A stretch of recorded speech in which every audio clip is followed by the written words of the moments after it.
Hello everyone, a very warm welcome to you all. From this video, we are going to start our another topic of company law, that is general meetings. Before starting with the general meeting, let's discuss about the secretarial standards which are applicable on companies meetings. So ICSI has issued various secretarial standards mandated by the Companies Act. However, only there are two mandatory for compliances with the company's meetings, SS1 and SS2. SS1 applies to board of directors meeting, whereas SS2 applies to general meetings. These standards ensure good corporate governance practices and are mandated by the Companies Act 2013. तो general meeting के regarding हम सिर्फ SS2 ही applicable है और हम इसी के लिए डिस्कस करेंगे। SS2 या फिर जनरल मीटिंग के जो भी सेक्शंस और प्रोविजंस हैं, these are applicable on all types of companies except one person company, क्योंकि वन पर्सन कंपनी में सिर्फ एक ही मेंबर होता है। Now the types of meetings. So basically there are two types of meeting. First is board meeting and second is general meeting. General meeting में भी एक category हो सकती है क्लास मीटिंग की। बोर्ड मीटिंग तो हो गई हमारी बोर्ड ऑफ डायरेक्टर्स की मीटिंग। उसके अलावा जो जनरल मीटिंग है वो होती है शेयर होल्डर्स की मीटिंग, यानी कि जो भी इक्विटी शेयर होल्डर्स और प्रेफरेंस शेयर होल्डर्स होते हैं वो जब मीटिंग अटेंड करते हैं उसको बोलते हैं हम जनरल मीटिंग। जनरल मीटिंग दो टाइप्स की होती हैं, annual general meeting and extra ordinary general meeting. Annual general meeting पूरे ईयर में वन टाइम होती है and extra ordinary general meeting कभी भी ईयर में जब भी शेयर होल्डर्स की अप्रूवल की रिक्वायर्ड होती है किसी भी ऑब्जेक्ट पे तब कंडक्ट कर सकते हैं। तो क्लास मीटिंग भी एक जनरल मीटिंग का पार्ट है। रीजन क्योंकि ये सिर्फ एक particular group of share holders की होती है, लाइक सिर्फ इक्विटी शेयर होल्डर्स की या फिर प्रेफरेंस शेयर होल्डर्स की या डिबेंचर होल्डर्स की। तो ये मीटिंग्स यानी कि class meetings they are usually convened when there are issues or decisions that affect only that particular class of shareholders. तो सिर्फ एक पर्टिकुलर क्लास की मीटिंग को ही हम क्लास मीटिंग कहते हैं। Now the annual general meeting. Annual general meeting के लिए जो सेक्शंस एप्लीकेबल हैं वो है सेक्शन 96, 97 एंड 98। तो बेसिकली हमारी जो एनुअल जनरल मीटिंग होती है वो पूरे साल में सिर्फ एक मीटिंग होती है, उसको बोलते हैं हम एनुअल जनरल मीटिंग, क्योंकि ये एनुअली होती है। क्यों होती है? बेसिक ऑब्जेक्टिव क्या है एजीएम का? वो है जो ऑर्डिनरी बिजनेस होते हैं, यानी कि हमारे दो टाइप के बिजनेस होते हैं, ऑर्डिनरी बिजनेस और स्पेशल बिजनेस। ऑर्डिनरी बिजनेस को कंडक्ट करने के लिए हम एजीएम को कंडक्ट करवाते हैं। तो सेक्शन 102 सबसेक्शन 2 के अकॉर्डिंग यहाँ पे सिर्फ चार टाइप के बिजनेस को ही ऑर्डिनरी बिजनेस माना गया है जो एजीएम में कंडक्ट होते हैं। First is to consider and adopt the financial statement, second is declaration of dividend, third is appointment of director in place of those retiring by rotation, fourth is appointment of and fixing of the remuneration of the auditor। तो auditor का remuneration fix करना, उनका appoint करना या फिर director का appoint करना या उनका रेम्यूनरेशन फिक्स करना या फिर डिक्लेरेशन करना फाइनल डिविडेंड का, या to consider and adopt the financial statement. So सिर्फ ये चार टाइप के बिजनेस ही हमारे ऑर्डिनरी बिजनेस होते हैं जिसके लिए एजीएम को कंडक्ट किया जाता है।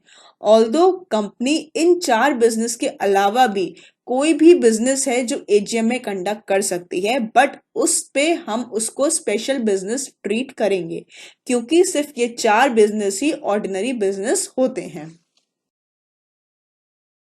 Now the holding of AGM. तो AGM should be held once in each calendar year। तो पूरे कैलेंडर ईयर में यानी कि जनवरी 1 से 31 मार्च तक आपकी एक एजीएम कंडक्ट हो जानी चाहिए। अगर आपकी कंपनी अभी इनकॉर्पोरेट हुई है यानी कि अगर उसकी फर्स्ट एजीएम होने वाली है तो जब से आपकी कंपनी का फाइनेंशियल ईयर खत्म होगा उसके विद इन 9 मंथ्स के अंदर आपकी एजीएम कंडक्ट हो जानी चाहिए।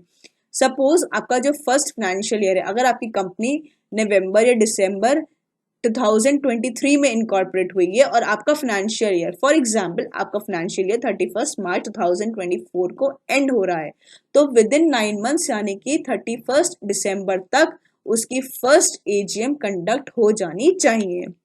Next is All the AGMs after the first AGM should be held within 6 months from the end of the financial year. तो मैक्सिमम टाइम क्या है, फाइनेंशियल ईयर एंड होने के 6 महीने के अंदर, 6 मंथ के अंदर अंदर आपकी AGM कंडक्ट हो जानी चाहिए।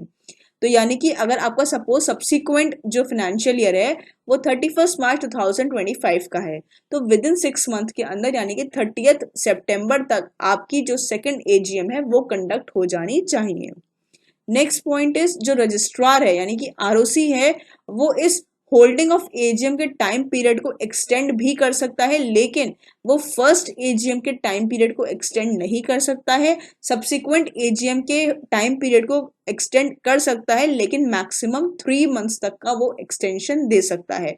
और आपकी जो ड्यू डेट होती है AGM की, उसके पहले ही आपको एक्सटेंशन लेना होता है। जो टाइम गैप रहेगा बिटवीन 2 AGM यानी कि फर्स्ट ईयर की AGM में और जो सेकंड ईयर की AGM में, तो मैक्सिमम जो टाइम गैप रहेगा वो 15 मंथ्स का रहेगा। 15 मंथ से ज्यादा का गैप 2 AGMs के बीच में नहीं होना चाहिए। सो फर्स्ट AGM और सब्सिक्वेंट AGM, फर्स्ट AGM हमारी कंडक्ट होगी जब भी आपका फाइनेंशियल ईयर एंड होगा, फर्स्ट फाइनेंशियल ईयर उसके विद इन 9 मंथ्स तक। तो फॉर एग्जाम्पल अगर आपका फर्स्ट फाइनेंशियल ईयर एंड हो रहा है 31 मार्च 2024 में, तो आपकी जो फर्स्ट AGM है वो 31 दिसंबर तक हो जानी चाहिए। सब्सिक्वेंट AGM का यानी कि फर्स्ट AGM के बाद में जो भी AGMs होंगी उनका क्या क्राइटेरिया है, तो जब भी आपका फाइनेंशियल ईयर एंड होगा उसके विद इन 6 मंथ तक यानी 30 सितंबर तक आपको अपनी सब्सिक्वेंट AGM को कंडक्ट करवाना है। और फर्स्ट AGM या सब्सिक्वेंट AGMs के कोई भी 2 AGMs के बीच में जो मैक्सिमम टाइम गैप रहता है वो 15 मंथ का होता है। And 1 AGM is required to be held in 1 calendar year. तो पूरे 1 कैलेंडर ईयर में आपको मैक्सिमम सिर्फ एक ही AGM को कंडक्ट करवाना है। कुछ एडिशनल कंप्लायंसेस हैं फॉर द लिस्टेड कंपनी। तो जो टॉप 100 लिस्टेड कंपनीज होंगी एज पर सेबी रेगुलेशंस 2015, जो भी टॉप 100 लिस्टेड कंपनीज होंगी उनको विद इन 5 मंथ्स, जब से उनका फाइनेंशियल ईयर एंड हुआ है उसके विद इन 5 मंथ्स के अंदर अंदर अपने अकाउंट्स को क्लोज कर देना है। यानी कि उनको विद इन 5 मंथ्स के अंदर अपनी AGM को कंडक्ट करवाना है। This is for the only listed companies यानी कि टॉप 100 लिस्टेड कंपनीज। और उन टॉप 100 लिस्टेड कंपनीज की जो AGM होगी उसकी जो प्रोसीडिंग्स होंगी वो लाइव वेबकास्ट भी होंगी।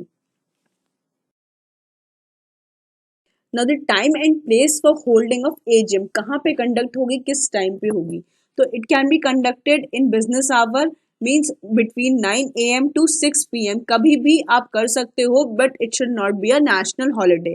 National holiday means republic day, independence day या गांधी जयंती।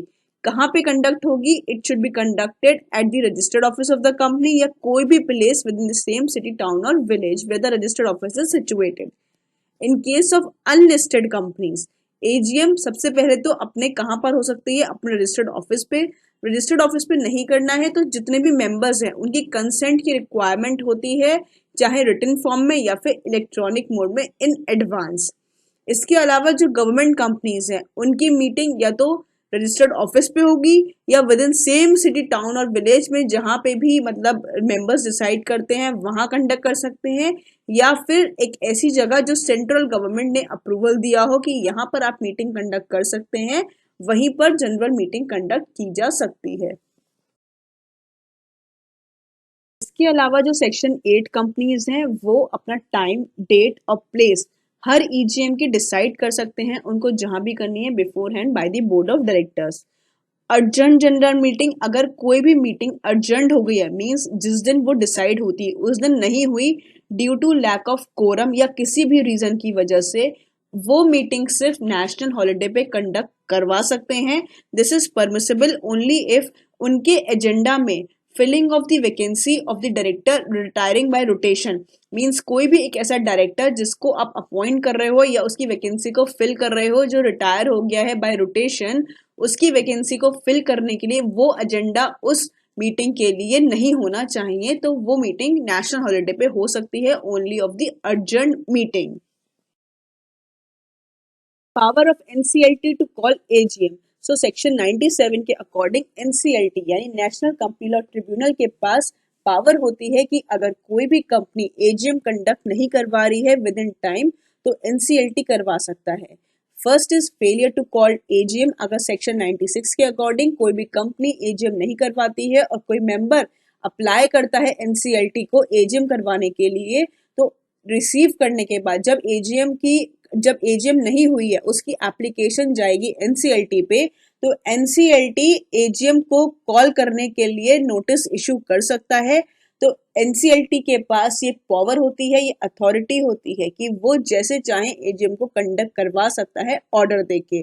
तो after receiving the order company की ऑब्लिगेशन बन जाती है कि वो एनसीएलटी के डायरेक्शंस पे वर्क करे और उसी के अकॉर्डिंगली एजीएम को कंडक्ट करवाएं। So Section 96 is basically empower the NCLT to intervene and ensure that an AGM is held if a company fails to do so. Next is penalty for non complying with section 96 और 97।